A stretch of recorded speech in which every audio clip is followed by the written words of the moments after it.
was ordained a bishop back in 2010. The diocese had been without a bishop for 2 years. When they told me to go to the diocese as bishop, my family and all my friends asked me, "How can you possibly go?" Because my diocese, the city of Mosul, was the most dangerous city for Christians after 2003. They have killed a bishop, a diocesan priest, and more than 5 deacons. Many people have been kidnapped, and then later, they've always been killed. The majority of Christians in Mosul have had to flee. When I went in 2010, it was a small community. They were very afraid, and because of it, had closed themselves off. I saw this community, and I began to live with them, which was very good for them. All of them thought that I wouldn't live in the city, but was somewhere else. But I've always lived in the city of Mosul. It was very dangerous because the Islamic extremists control everything.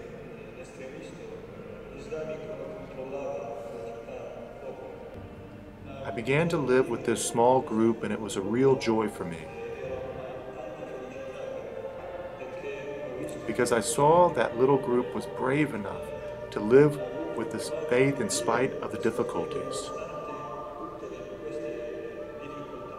I began to tell them, even if we have to die tomorrow or the day after, it is necessary to live today well. That is why it is necessary to love, to live each moment of the day that is in our hands with strength and courage. This gave a great strength to the Christians of Mosul. We celebrated our feast and celebrations always with courage, without fear. Once, on Good Friday, no one could leave the house because there were shootings. I had gone to the church with the police car, thinking that there would only be 1 or 2 people, but the church was half full. Little by little, people started arriving. I asked them, "How did you get to church with these shootings going on?" They told me that they had walked a half hour or an hour to get to the church. When the army saw that there were children, young people, families without any protection, they brought them in their cars to the church. You cannot imagine how dangerous it is for a Christian family to walk down the streets of Mosul. So we celebrated that Good Friday with the church full of people. This is our faith, the faith that knows no fear. Because all of us will die, if not today, then tomorrow or the day after.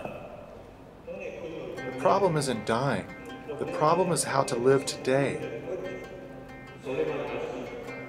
And that is why today, after the terrorists have kicked us out of our city and towns, we are still happy. It is the first time that Mass is not celebrated in Mosul in almost 2,000 years. We celebrate Mass even in a tent. Yes, we have lost our churches in Mosul, but we have the people, the faithful, who are still alive. The church of the people, of living men, not of stones. That is why we are trying to return to our city, but if not, we can live wherever, in any part of the world. But this is our land. We've been here for 2,000 years and we want to continue. We know that there are a lot of obstacles to us being there, but it is necessary to confront these challenges with bravery. We are not afraid. If we have enemies that don't want us to live in one place, well, we can live in another. We are not afraid to say that we are Christians.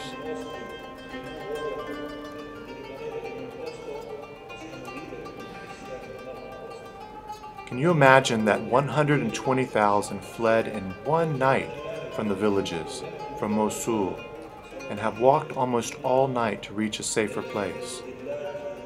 I have seen families with small children who walked all night, and when they finally arrived, they were tired because they had lost everything. But none of them said, "Where is God?"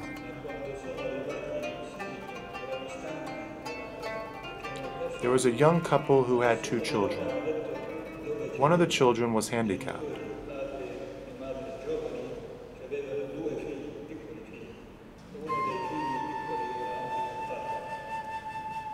They had walked almost all night to reach where I was. They were very tired, the children were crying, but the parents said nothing more than to give thanks to God that they were safe. This is our faith. That is why we want to remain in a land that is our land, in spite of the difficulties.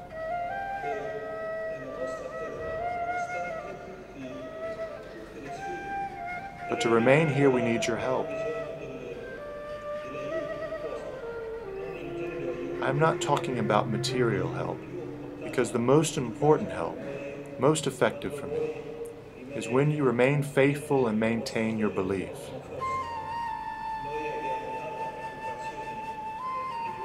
We are very worried for you.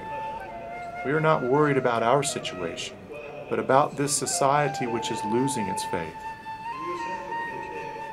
I see more fear in Western society. I only want to say that it is not necessary to be afraid. If you are brave, strong in your faith, in this society, then we too will be strong. Our dramatic situation is something positive that unites us all. We've just realized that there are other Christians who are in need of being true Christians. We really thought that in the West everyone was Christian. But when we discovered that that wasn't true, that there are many who don't live their faith, there was, we could say, a strong sense of disappointment.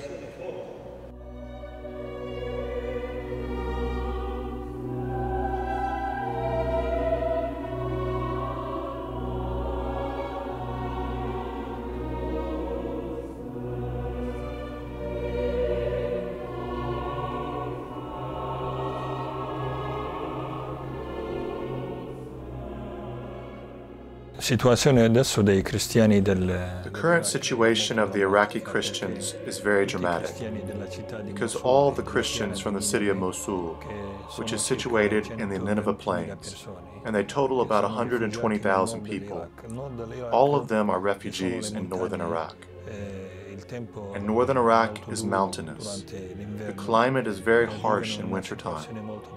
They are living in a very dramatic situation. Most of them actually live either in a school or in the catechism classrooms. Some of them live in tents. Others live in prefabs that we set up for them. What happened was that the Islamic State militants have occupied the entire city of Mosul, the Nineveh Plains, and the Iraqi military has failed. In other words, they ran away. They didn't confront them. They all escaped. And these militants have taken control of that entire zone where the majority of the people who lived there were Christians. Dove la maggior parte delle persone erano cristiani.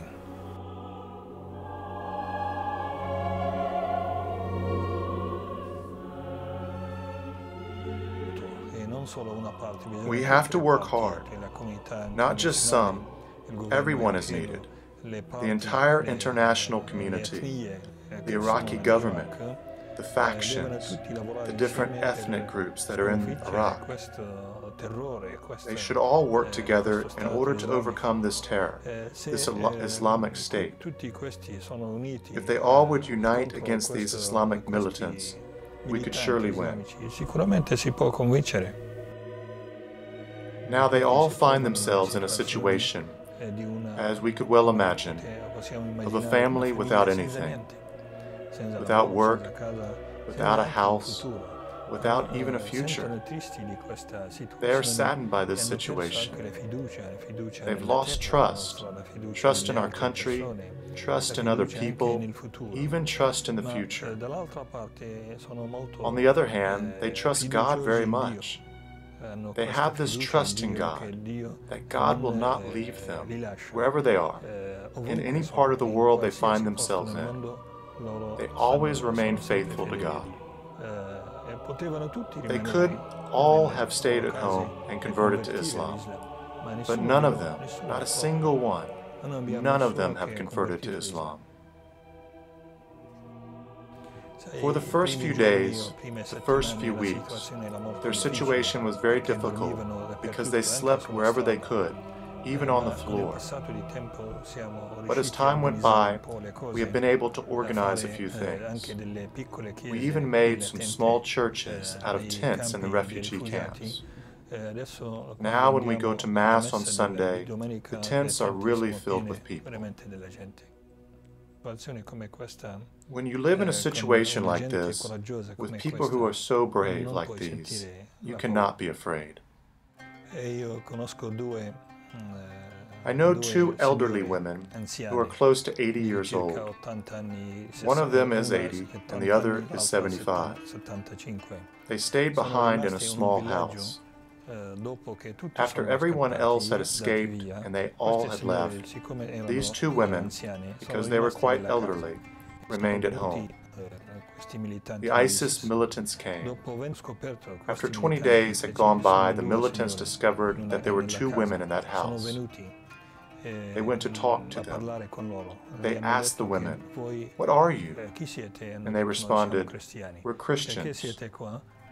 "Why are you here?" "This is our house." "Very well. In order for us to let you stay here, you must convert to Islam." One of the women replied, "Why don't you convert to Christianity?" And as they told me, they were talking with these women for an hour. When they threatened the women, saying, "We're going to kill you now," the women answered, "We all die. You are also going to die someday." Finally, in the end, they told them, "Get out of here." They let them go, and the women came to where we were. They told us this true story, and it touched me a lot. The entire Western world is in danger because so many kamikazes have come to us.